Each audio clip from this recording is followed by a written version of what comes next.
ইসরায়েলের সামরিক ঘাঁটিতে সরাসরি হামলার দাবি করেছে হিজবুল্লাহ।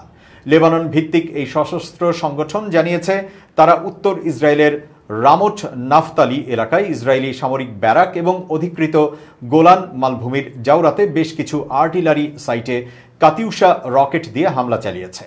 স্থানীয় সময় বুধবার রাতে ওই দুই স্থানে হামলা চালানো হয়। হিজবুল্লাহর দাবি এসব স্থানে তাদের রকেট সরাসরি আঘাত হেনেছে।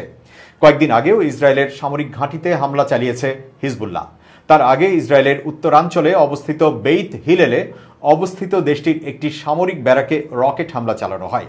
সে সময় হিজবুল্লাহ জানায় লেবাননের ব্রিদা শহরে স্থানীয় সময়ে 14 আগস্ট বুধবার সকালে ইসরায়েলি হামলায় একজন নিহত হওয়ার ঘটনায় প্রতিশোধ হিসেবেই ইসরায়েলের সামরিক ব্যারাকে রকেট হামলা চালানো হয়েছে।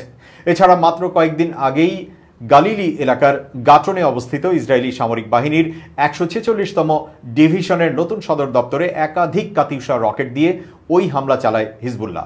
সে সময় ইসরায়েলি সামরিক বাহিনী জানায় লেবানন থেকে 30টি প্রজেক্টাইল ছুড়ে মারা হয়েছে বলে তারা শনাক্ত করতে পেরেছে। এসব প্রজেক্টাইল লক্ষ্য করে গুলি চালিয়েছে ফিলিস্তিনি স্বাধীনতাকামী সংগঠন হামাস।